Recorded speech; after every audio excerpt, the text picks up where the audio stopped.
आपको याद होगी 28 सितंबर 2025 की वो तारीख जब भारत ने पाकिस्तान को एशिया कप के फाइनल में हराया था।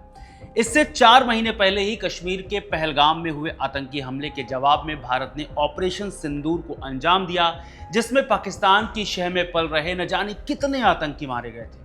ऑपरेशन सिंदूर से बौखलाए पाकिस्तान की खीज एशिया कप फाइनल में साफ दिखी थी, जब भारत बहुत देर तक इंतजार करता रहा कि पाकिस्तान क्रिकेट बोर्ड और एशियन क्रिकेट काउंसिल के अध्यक्ष मोहसिन नकवी हटें तब वो ट्रॉफी लेने जाएं, मगर मोहसिन नकवी वहां अड़े रहे। जब गए तो ट्रॉफी भी गायब हो चुकी थी। हालांकि इसका भारतीय खिलाड़ियों पर कोई असर नहीं पड़ा। उन लोगों ने मॉक सेलिब्रेशन किया, जिससे पाकिस्तान और ज्यादा खिसिया गया। अच्छा, इस घटना के बाद से लगातार सवाल हो रहे थे कि आखिर भारत को ट्रॉफी कब मिलेगी, कहां है ट्रॉफी, मोहसिन नकवी ट्रॉफी क्यों नहीं दे रहे हैं, जिसका जवाब अब फाइनली मिल गया है। दरअसल एक वीडियो वायरल हो रहा है जिसमें मोहसिन नकवी के बगल में खड़ा एक शख्स ये बता रहा है कि मोहसिन नकवी ही असली चोर हैं। माने वो अपने शब्दों में कह रहा है, वो बता रहा है कि किस तरह ये ट्रॉफी को गाड़ी में रखकर भाग गए थे।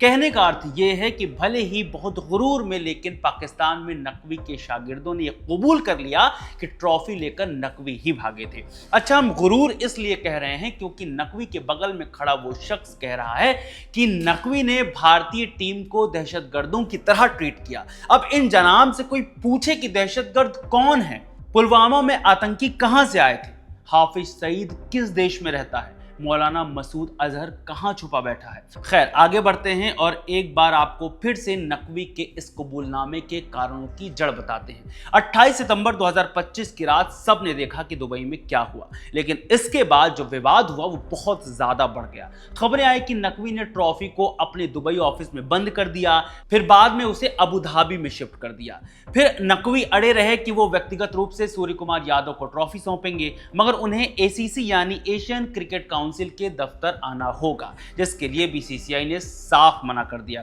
इस पूरी घटना के अंदर भले ही नकवी कितना भी ढीठ बने रहें, लेकिन उन पर दबाव तो है ही। माने यहां भी बेइज्जती उन्हीं की हुई। यह कोई पहली बार नहीं है। इससे पहले इसी साल फरवरी मार्च में एक और विवाद आया था, चैंपियंस ट्रॉफी 2025। बहुत सालों बाद पाकिस्तान को किसी आईसीसी इवेंट की मेजबानी मिली थी, मगर भारत ने अपने सारे मैच दुबई में खेले और फाइनल भी जीता। माने यहां भी पाकिस्तान की बेइज्जती। बड़ी बात यह है कि पाकिस्तान क्रिकेट और वहां का मैनेजमेंट अपनी करतूतों के चलते सिर्फ अंतर्राष्ट्रीय लेवल पर निशानों पर रहता है।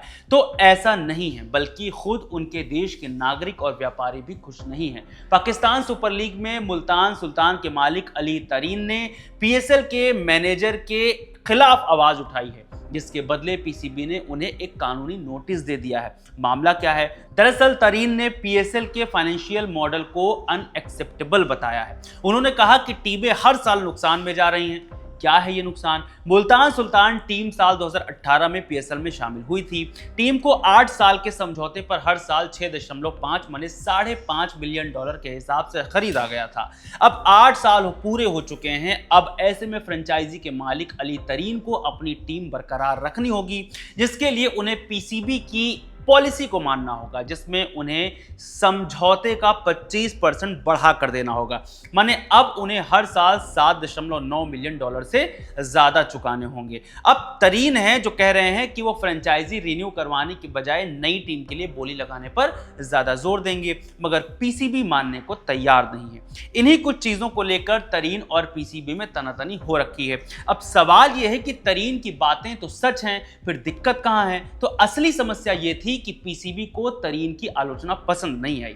पीसीबी के प्रबंधन को लगा कि तरीन ने पीएसएल की प्रतिष्ठा को नुकसान पहुंचाया है, जिसके कारण उन्हें एक कानूनी नोटिस भेज दिया गया। नोटिस में क्या लिखा था? अपने बयानों को वापस लें, जनता से माफी मांगे, अगर नहीं तो आपकी फ्रेंचाइजी को निरस्त किया जा सकता है। आप भविष्य में पाकिस्तान में किसी भी क्रिकेट टीम के मालिक नहीं बन सकते। सही मायने में यह धमकी थी, माने शुद्ध राजनीतिक दबाव। इस धमकी के एवज में अली तरीन ने एक वीडियो बनाकर सोशल मीडिया पर अपलोड किया। कहा, मुझे कभी एक फोन कॉल नहीं मिला, कभी एक ईमेल नहीं मिला, कभी एक इनविटेशन नहीं मिला कि आओ बैठकर बात करो, हम तुम्हारी समस्याओं को हल करेंगे। सीधे एक कानूनी नोटिस। फिर तरीन ने मजाकिया अंदाज में माफी मांगी। उन्होंने इसलिए भी माफी मांगी कि वो जूम मीटिंग में 10 मिनट देर से पहुंचे थे, मजाकिया अंदाज में। जिसका जिक्र नोटिस में था। तरीन का ये वीडियो कुछ ही घंटों में पाकिस्तान में वायरल हो गया। आपको बता दें कि पाकिस्तान सुपर लीग में फाइनेंशियल कंडीशन पहले से बिगड़ी हुई है। 2018 में पीएसएल को 30 करोड़ का नुकसान हुआ था, माने फ्रेंचाइजी मालिकों को हर साल नुकसान उठाना पड़ रहा था, जबकि पीसीबी फायदा कमा रहा था। हालांकि यहां ध्यान देने वाली बात यह है कि इन सारे विवादों की जड़ सिर्फ एक शख्स है, मोहसिन नकवी। नकवी पाकिस्तान क्रिकेट बोर्ड के अध्यक्ष हैं, एशियन क्रिकेट काउंसिल के अध्यक्ष हैं और पाकिस्तान के गृह मंत्री। इनका रवैया थोड़ा तानाशाह जैसा है, माने कोई सवाल नहीं। उदाहरण के तौर पर अली तारीन को ही ले लीजिए, उन्होंने आवाज उठाई तो नोटिस भेज दिया गया। नकवी के इस रवैये ने न सिर्फ पाकिस्तान की हर बार बेइज्जती करवाई, बल्कि पाकिस्तान क्रिकेट को भी बर्बाद कर दिया है। चाहे 2023 का वनडे वर्ल्ड कप हो, T20 वर्ल्ड कप हो, चैंपियंस ट्रॉफी या फिर एशिया कप, हर जगह पाकिस्तान को बुरी तरह से हार का सामना करना पड़ा है। टीम बर्बाद होती जा रही है। फिलहाल तो पाकिस्तान क्रिकेट की स्थिति बहुत गंभीर है। ऐसे में आप हमें कमेंट करके ज़रूर बताएं कि नकवी कब भारत को ट्रॉफी वापस कर सकते हैं और भारत को अब वो ट्रॉफी लेनी चाहिए या नहीं लेनी चाहिए। मेरा नाम है रविशंकर। खबर गांव को सब्सक्राइब जरूर करें। बहुत शुक्रिया।